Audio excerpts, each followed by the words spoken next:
Very good morning to all of you. स्वागत है आप सभी का सुबह 7 बजे चाय की चुस्कियों के साथ इस 20 मिनट शो में।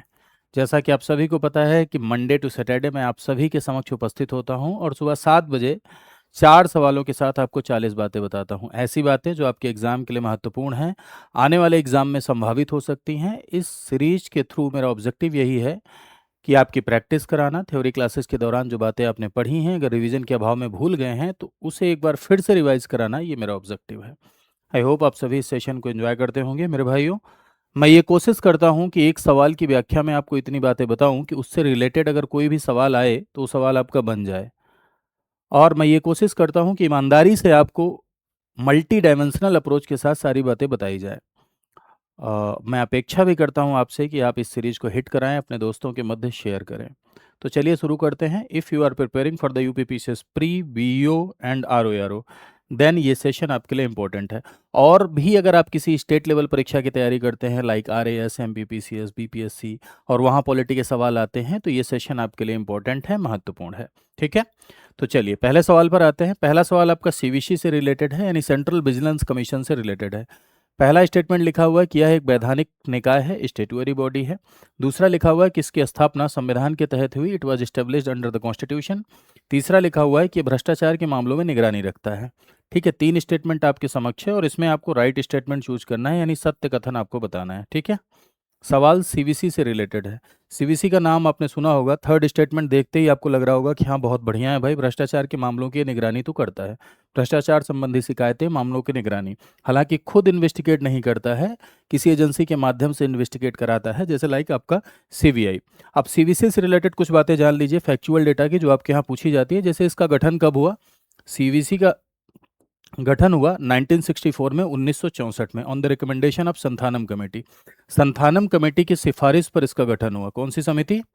संथानम समिति। संथानम समिति की सिफारिश पर 1964 में इसका गठन हुआ। शुरुआत में ये स्टेटूअरी बॉडी नहीं थी, बाद में इसे एक ऑर्डिनेंस के माध्यम से एक अध्यादेश लाई सेंट्रल गवर्नमेंट 1998 में, और इस अध्यादेश के माध्यम से इसे वैधानिक दर्जा दिया गया या कॉन्स्टिट्यूशनल स्टेटस मिला, या इसे आप हिंदी में सांविधिक दर्जा भी कहते हैं। सांविधिक, ठीक है, ध्यान रखना, संवैधानिक नहीं, सांविधिक। ठीक है, संविधि से सांविधिक बना हुआ है। और बाद में इसके लिए जो लॉ बना, परमानेंट लॉ बना, सेंट्रल विजिलेंस कमीशन एक्ट 2003, केंद्रीय सतर्कता आयोग अधिनियम 2003, और उसके तहत आज इसको पूरी तरीके से स्टेटूअरी स्टेटस मिला हुआ है, यानी कि ये सांविधिक निकाय है। भ्रष्टाचार और पद के दुरुपयोग संबंधी शिकायतें को लेकर ये एक इंपॉर्टेंट रोल प्ले करता है। मल्टी मेंबर बॉडी है। मल्टी मेंबर बॉडी मतलब बहुसदस्यीय निकाय है।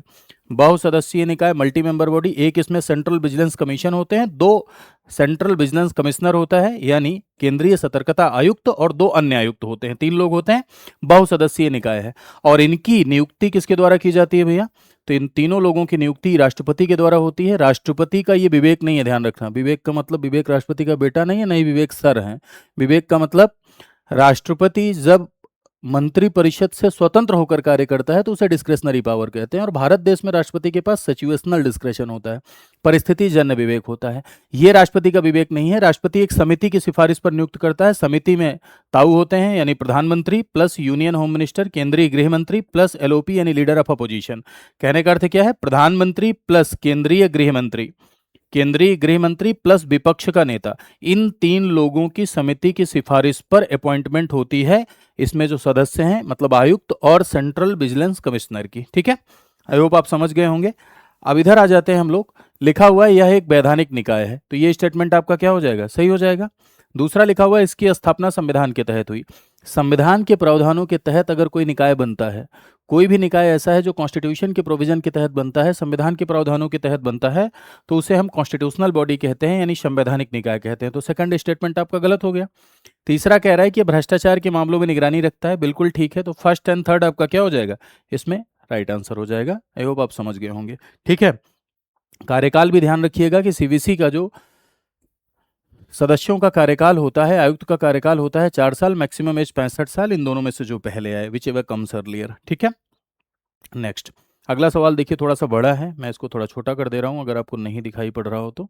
ठीक, हाँ, क्योंकि नीचे स्क्रीन पर एक लाइन चल रही होगी ना, हाँ, 9289996923 पर ये जो नंबर है ना, जो नीचे लिख रहा है, लिखा हुआ है, एक पट्टी चल रही है, कोई भी अगर आपको काउंसलिंग लेनी है तो इस नंबर पे आप कॉल कर सकते हैं। जैसे मान लीजिए कोई कोर्स परचेज करना है, कोर्स के बारे में जानकारी लेनी है, तो इस नंबर पे आप कॉल करिए। मेरा नाम आप जानते हैं, विपुल त्रिपाठी है, मेरा नाम बताइए। वहाँ आपको पूरी जानकारी फ्री में मिलेगी, फ्री में आपको काउंसलिंग भी मिलेगी, जानकारी भी मिलेगी। तो कॉल करते रहा करिए। बैचेस के बारे में अगर आपको लेना है तो बैचेस ले सकते हैं। यूपीपीसीएस की तैयारी के लिए हमारे यहाँ प्री मेंस सबके अलग अलग बैचेज हैं, आरओ के बैच हैं, बीईओ के बैच हैं। तो अगर आपके पास रिसोर्सेज हैं तो आप गाइडेंस लेकर तैयारी को आगे बढ़ा सकते हैं। अगला जो सवाल है आपका लिखा हुआ है कि जिला न्यायाधीश की नियुक्ति के संदर्भ में निम्नलिखित कथनों पर विचार कीजिए। Consider the following statement regarding the appointment of district जज। जिला न्यायाधीश, डीजे, डीजे मतलब डीजे मनीष नहीं, डिस्ट्रिक्ट जज। ऐसा व्यक्ति जिसे जिला न्यायाधीश के रूप में नियुक्त किया जाता है वह केंद्र या राज्य सरकार की किसी सरकारी सेवा में कार्यरत न हो। पहला स्टेटमेंट। दूसरा कह रहा है कि उसे कम से कम 5 वर्ष की अधिवक्ता का अनुभव हो तथा उच्च न्यायालय ने उसकी नियुक्ति की सिफारिश की हो। सेकंड स्टेटमेंट आपका कह रहा है कि he must have at least 5 years of experience as an advocate and must have been recommended for the appointment by high court.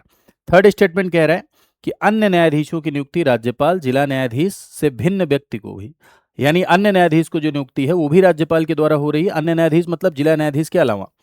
और ये नियुक्ति हाई कोर्ट और पब्लिक सर्विस कमीशन यानी राज्य लोक सेवा आयोग और उच्च न्यायालय के परामर्श के बाद की जाती है। ये आपका तीसरा स्टेटमेंट लिखा है। और इसमें ध्यान देना, इसमें पूछ रहा है कौन सा गलत है। इसके चक्कर में भी कभी कभी सवाल क्या हो जाता है अपना, गलत हो जाता है। कौन सा गलत है ये पूछ रहा है। तो चलिए इसकी थोड़ी व्याख्या समझते हैं। यदि आप कॉमन कोर्ट में जिले स्तर की कोर्ट देखें तो जिले स्तर की कोर्ट में सबसे बड़ा जो न्यायिक अधिकारी होता है उसे आप डीजे कहते हैं, है ना, जिसे जिला न्यायाधीश के नाम से जाना जाता है। सबसे बड़ा जो न्यायिक अधिकारी है जिले स्तर पर उसे आप डीजे कहते हैं। जिला न्यायाधीश जब सिविल के मामले देखता है तो उसकी अदालत को जिला अदालत कहा जाता है, जो कि जिले की सबसे बड़ी दीवानी अदालत होती है। फिर से सुनिएगा, जिला न्यायाधीश जब सिविल के मामले देखता है तब उसकी अदालत को डिस्ट्रिक्ट कोर्ट कहा जाता है, जिला अदालत कहा जाता है। ये जिले की सबसे बड़ी दीवानी अदालत होती है। और जिला न्यायाधीश जब क्रिमिनल के केसेस देखता है, क्रिमिनल के केसेस देखता है यानी आपराधिक मामले जब देखता है तो उसकी कोर्ट को हम सेशन कोर्ट कहते हैं, यानी सत्र न्यायालय कहते हैं। और वो जिले की सबसे बड़ी क्रिमिनल कोर्ट होती है, राइट। जिले की सबसे बड़ी क्रिमिनल कोर्ट सेशन कोर्ट होती है और सेशन कोर्ट यानी सत्र न्यायालय। क्लियर है। अब सवाल उठता है कि ये जिला न्यायाधीश की नियुक्ति कैसे होती है। तो गवर्नर के द्वारा नियुक्ति होती है, राज्यपाल नियुक्ति करते हैं। आर्टिकल है आर्टिकल 233 ऑफ द कॉन्स्टिट्यूशन। राज्यपाल के द्वारा नियुक्ति होती है किसकी सिफारिश पर? हाई कोर्ट की सिफारिश पर। ठीक है, हाई कोर्ट की सिफारिश पर राज्यपाल के द्वारा नियुक्ति होती है। और जिला न्यायाधीश बनने के लिए अगर आप वकालत के अनुभव की बात करें तो मिनिमम 7 साल का वकालत का अनुभव होना चाहिए, मिनिमम 7 ईयर का वकालत का अनुभव होना चाहिए। ठीक है। और अन्य जज की यदि आप बात करते हैं तो जिले में जो अन्य जजेस की नियुक्ति है वो नियुक्ति भी राज्यपाल के द्वारा ही होती है, यानी गवर्नर के द्वारा ही होती है। लेकिन पब्लिक सर्विस कमीशन यानी लोक सेवा आयोग की सिफारिश प्लस हाई कोर्ट की सिफारिश। आपने सुना होगा कि पब्लिक सर्विस कमीशन एक एग्जाम कंडक्ट कराता है, जिसे आप पीसीएस जे के एग्जाम के नाम से जानते हैं। एग्जाम कंडक्ट कराता है, योग्य व्यक्तियों को सिलेक्ट करता है, नाम भेज देता है। ठीक है, तो उसी को लोक सेवा आयोग की सिफारिश कहते हैं, recommendation of public service commission कहते हैं। तो लोक सेवा आयोग की सिफारिश प्लस हाई कोर्ट की सिफारिश के बाद अन्य जजेस की नियुक्ति होती है या न्यायिक सेवा के अन्य लोगों की नियुक्ति होती है। ठीक है, ये आप समझ गए। अब आ जाते हैं इधर थोड़ा सा।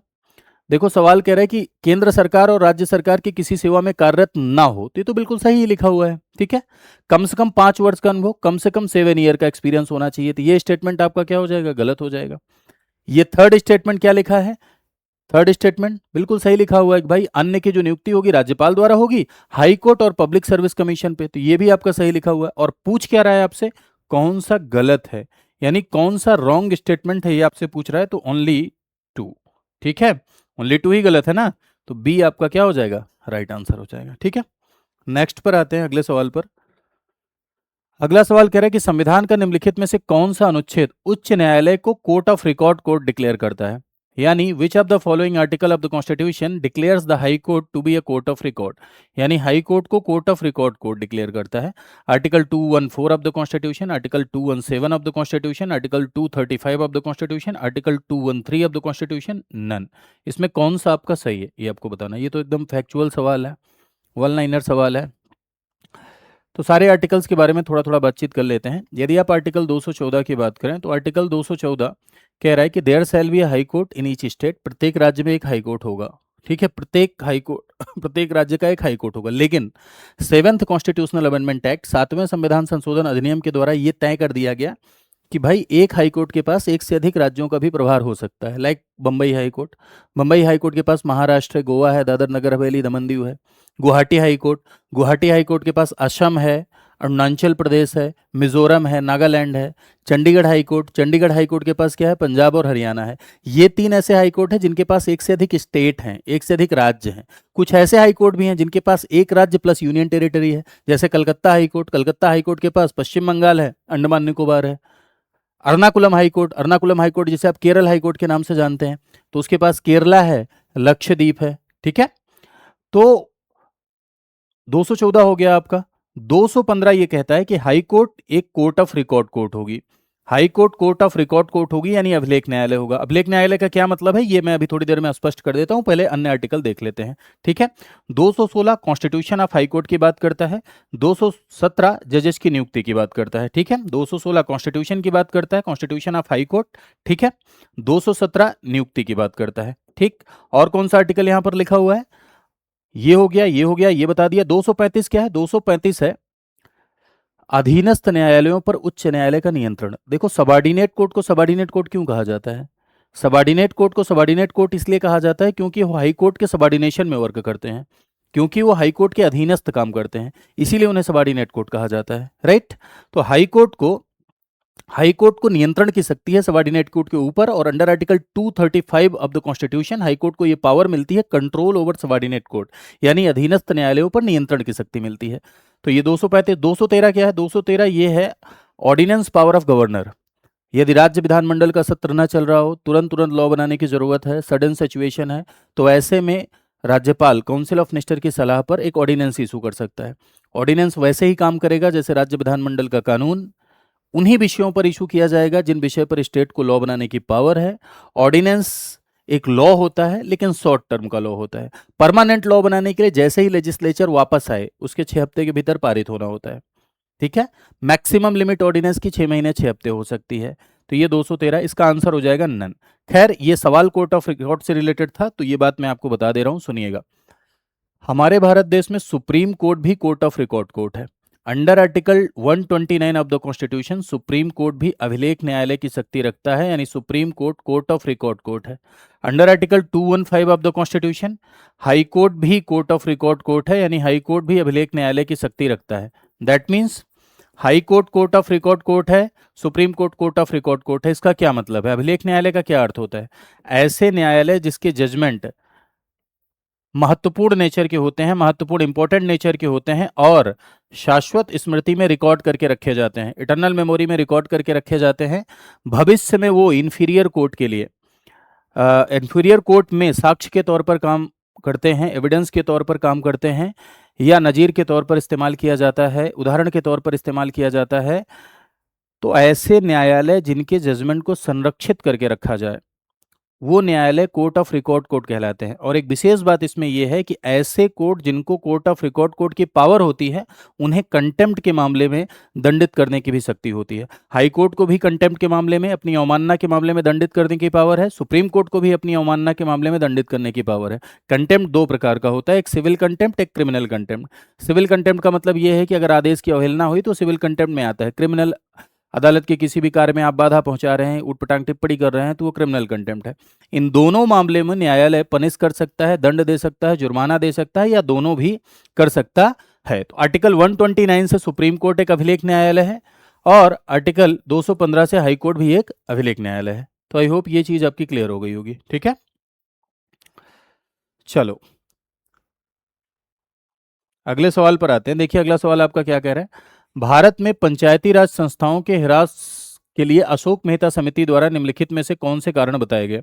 विच of the following reasons were, कौन से ऐसे रीजन है जो अशोक मेहता समिति के द्वारा बताए गए जो कि पंचायती राज संस्थाओं का ह्रास हुआ, यानी पंचायती राज संस्थाएं डिक्लाइन हुई? कौन से ऐसे कारण है जो बताए गए? तो समझिएगा मेरे भाई, यदि आप लोकल गवर्नमेंट की बात करें तो local self government original constitution में इसे कॉन्स्टिट्यूशनल बॉडी नहीं बनाया गया था। हालांकि स्थानीय स्वशासन का समर्थन संविधान सभा में बैठे हुए लोग कर रहे थे, जैसे गांधीयन वर्कर, गांधीवादी जो कार्यकर्ता थे वो स्थानीय स्वशासन का समर्थन कर रहे थे, लेकिन फिर भी स्थानीय स्वशासन को संवैधानिक दर्जा या कंपलसरी बॉडी नहीं बनाया गया। उसके पीछे का कारण था कि डॉक्टर अंबेडकर ने भी इसका विरोध किया, क्योंकि इससे मेल डोमिनेशन, पुरुषवाद बढ़ेगा। और नेहरू जी ने भी विरोध किया कि भाई अगर गांव में अपनी सरकार दे दोगे तो गांव के लोग को सीधा मत समझो, कहेंगे हमारी गांव हमारा देश, लाठी लेके खड़े हो जाएंगे सीमा पे, कहेंगे हमारा देश, हम किसी सरकार को नहीं मानते हैं। ठीक है, मारेंगे 20 लाठी, खोपड़ी फूट जाएगी कोई हमारे गांव में इंटर किया तो। इसलिए अति स्थानीयता एक चैलेंज होगा, रीजनलिज्म एक चैलेंज होगा, इसलिए उन्होंने भी इस बात का समर्थन नहीं किया। तो शुरुआत में अनुच्छेद 40 में रख के छोड़ दिया गया कि राज्य अपने यहाँ ग्राम पंचायतों का गठन करे, तो राज्यों के ऊपर छोड़ दिया गया कि ग्राम पंचायतों का गठन करे। तो हुआ क्या कि इसका डेवलपमेंट स्टार्ट हुआ थोड़ा सा। 1952 में एक प्रोग्राम आया, सीडीपी, कम्युनिटी डेवलपमेंट प्रोग्राम, जो कि नेहरू गवर्नमेंट ने शुरू किया, इसलिए कि भाई लोगों के अंदर पॉलिटिकल अवेयरनेस आए, राजनीतिक सचेतता आए। लोगों के अंदर, जब ग्रामीण लोगों के अंदर सचेतता आएगी, लोकतांत्रिक मूल्य आएंगे, तब उसके बाद अगर लोकल गवर्नमेंट को लेकर काम होगा तो ज़्यादा बेटर होगा। लेकिन अधिकारियों ने ठीक से काम नहीं किया और ये फेल हो गया। फेल हो गया तो क्यों फेल हुआ, इसके लिए एक समिति का गठन किया गया जिसका नाम हुआ बलवंत राय मेहता समिति। बलवंत राय मेहता समिति ने कहा कि भाई पंचायत लगाई जानी चाहिए, जब तक लगाओगे नहीं तब तक लोग पॉलिटिकली अवेयर नहीं होंगे, तब तक वो डेमोक्रेसी से अवेयर नहीं होंगे, डेमोक्रेटिक वैल्यूज उनके अंदर नहीं आएंगी, लोकतांत्रिक मूल्य नहीं आएंगे। और बलवंत राय मेहता समिति ने कहा कि 3 टियर पंचायत बनाई जाए। बलवंत राय मेहता कमेटी की समिति की रिकमेंडेशन को एनडीसी ने स्वीकार किया, एनडीसी यानी नेशनल डेवलपमेंट काउंसिल ने, और उन्होंने राज्यों से अपेक्षा की कि भाई राज्य अपने यहाँ लगाएं। और उसी के बाद ये हुआ कि राजस्थान ऐसा पहला राज्य बना जिसने अपने यहाँ पंचायत लगाई। आप लोग रटते हैं ना, 2 अक्टूबर 1959 राजस्थान के नागौर जिले के बगदरी नामक ग्राम में पहली बार पंचायती राज व्यवस्था का शुभारंभ हुआ। पहला राज्य पंचायत लगाने वाला राजस्थान, और दूसरा राज्य आंध्र प्रदेश का महबूब नगर जिला, यानी दूसरा राज्य आंध्र प्रदेश। पंचायतें तो लगी तो मेरे भाई साउथ इंडिया में बहुत तेजी से लगना शुरू हुई, लेकिन अपना ऑब्जेक्टिव नहीं पूरा कर पा रही थी। पता चला चाची ग्राम प्रधान बनी, 15 साल चचिए ग्राम प्रधान है। कहने का अर्थ ये है कि न तो सही तरीके से टेन्योर है, न तो सही तरीके से ऑब्जेक्टिव फुलफिल हो रहा है। तो ऐसे में ये आवश्यकता महसूस हुई कि इसे कैसे सुधारा जाए। और उसी क्रम में जब जनता पार्टी की सरकार बनी तो उन्होंने एक कमेटी बनाई जिसका नाम हुआ अशोक मेहता समिति। अशोक मेहता समिति ने कुछ रिकमेंडेशन दी, जैसे अशोक मेहता समिति ने कहा था 2 टियर पंचायत बनाओ, एक मंडल। ये भी सवाल पूछा जाता है कि मंडल पंचायत की सिफारिश किसने की थी। मंडल मतलब जिलों को मिला के बनने वाला मंडल नहीं, मंडल मतलब कुछ गांवों को मिला के बनने वाला जो मंडल है। ठीक है, तो मंडल पंचायत के लिए रिकमेंड किया। अशोक मेहता समिति ने यह बात कही थी, ये जो जितनी बातें यहाँ पर लिखी हैं, कि अधिकारी तंत्र की भूमिका नेगेटिव रही, राजनीतिक इच्छा शक्ति का अभाव रहा, ठीक है, कॉन्सेप्चुअल क्लियरिटी का अभाव रहा, ठीक है, कि क्या ऑब्जेक्टिव है, कैसे पावर डिवीजन होना चाहिए, इन सब वजहों से डिक्लाइन हुई पंचायती राज संस्थान, यानी पंचायती राज संस्थान डिक्लाइन हुई। तो ये 3 का तीनों इसमें क्या होगा, सही होगा। अशोक मेहता ने ये कारण जरूर बताए थे। क्लियर बात। तो खैर, आई होप आपने इसे समझा होगा। अगर समझा है तो जरूर अपने दोस्तों के मध्य इसे शेयर भी करिएगा। साथ ही साथ मुझसे जुड़ने के लिए आप इस टेलीग्राम चैनल पे स्कैन करिए, स्कैन करके आप मुझसे डायरेक्ट जुड़ जाएंगे। वहाँ आप मुझसे डायरेक्टली बातचीत कर सकते हैं, कोई डाउट है तो पूछ भी सकते हैं। इस टेलीग्राम चैनल का ऑनर मैं ही हूँ, आप डायरेक्ट मुझे मैसेज भी कर सकते हैं। सोशल मीडिया का ज़माना है ना, खूब रील देखते रहते हो, यहाँ भी देख लो, ये अपना इंस्टाग्राम अकाउंट है, यहाँ भी आप फॉलो कर सकते हैं। साथ ही साथ मेरे भाई, यदि आप हमारे साथ जुड़कर कंप्लीट प्रिपरेशन करना चाहते हैं, तो हमारे साथ जुड़ के कंप्लीट प्रिपरेशन करना चाहते हैं तो क्या क्या ऑप्शन है आपके पास। प्री के लिए स्पेशल बैच लेना चाहते हैं, ये भी ऑप्शन है। मेंस का स्पेशल बैच लेना चाहते हैं, इसका भी ऑप्शन है। ठीक है, फाउंडेशन कोई कोर्स लेना चाहते हैं, फाउंडेशन यानी प्री मेंस दोनों का मिलाकर, तो इसका भी ऑप्शन है। आर ओ का कोर्स लेना चाहते हैं तो इसका रिकॉर्डेड बैच है अपने यहाँ। बीओ लेना चाहते हैं, इसका भी रिकॉर्डेड बैच है। आर प्री का भी अलग से है, आर मेंस का भी अलग से बैच है। ठीक, कैसे जानकारी हासिल करेंगे, 2 तरीका। पहला तरीका 9289996923 पर कॉल कर लो, सब कुछ आपको बता देंगे।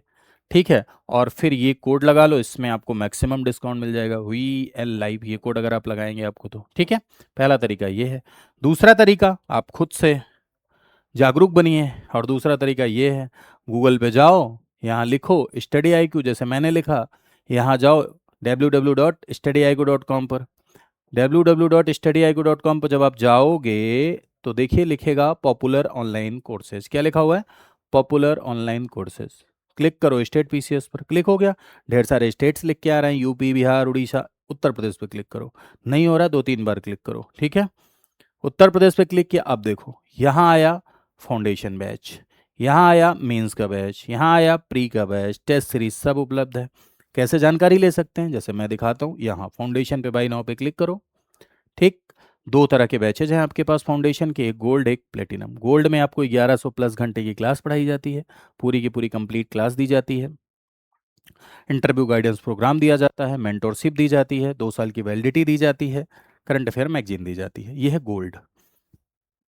प्लेटिनम, प्लेटिनम में गोल्ड वाले सारे ऑप्शन हैं, 1100 प्लस घंटे की live class, current affair magazine, mentorship, लेकिन 4 साल की वैलिडिटी, प्लस 5 कोर्स एक्स्ट्रा, एक फाउंडेशन का रिकॉर्डेड कोर्स, एक प्री का क्रैश कोर्स रिकॉर्डेड, एक एनसीईआरटी का रिकॉर्डेड कोर्स, एक मेंस आंसर राइटिंग का रिकॉर्डेड कोर्स, और एक मल्टीपल चॉइस क्वेश्चन यानी एमसीक्यू का रिकॉर्डेड कोर्स। ठीक है, तो ये आप यहाँ पर जब बाई नाउ पे जाएंगे, बाई नाउ पे जाने के बाद आपसे मोबाइल नंबर मांगेगा, मोबाइल नंबर डालिए, ओटीपी डालिए, यहाँ कोड एक आता है पहले से लगा हुआ आता है, उसको रिमूव कर दो। फ़ोन में यहाँ नीचे साइड ऑप्शन आता है, रिमूव करो और यहाँ पर ये कोड लगाओ, हुई एल लाइव। ये कोड अगर आप लगाएंगे तो ये देखिए अप्लाई करेंगे, अप्लाई करने के बाद ये आ गया प्राइस। ठीक है, गोल्ड का प्राइस, प्लेटिनम का प्राइस, दोनों का प्राइस आ गया। आपको लगता है कि अभी भी आपको कोई दिक्कत है, संसाधन नहीं है, रिसोर्सेज नहीं है आपको, तो आप मुझे मैसेज कर सकते हैं, लेकिन जेन्युइन प्रॉब्लम हो तभी। ठीक है, तो आई होप आपने सेशन को एंजॉय किया होगा। खूब खुश रहिए, खूब स्वस्थ रहिए, खूब मोटाइए और एक अच्छे इंसान बनिए। जीवन के हर उद्देश्य में एक उद्देश्य यही होना चाहिए कि हम एक अच्छे मानव बने, क्योंकि अच्छे मानव की संकल्पना और मन में इच्छा ही एक सभ्य समाज का निर्माण कर सकती है। और हमारा अंतिम गोल यही है कि हम वेलफेयर स्टेट का पार्ट बने और हम सभ्य समाज का निर्माण करें। खुश रहिए, मोटाइए। मोटाने का अर्थ फूलना नहीं है, मोटाने का अर्थ है बी हेल्दी, यानी स्वस्थ रहना है। ठीक है, मिलते हैं नेक्स्ट क्लास में। नमस्कार।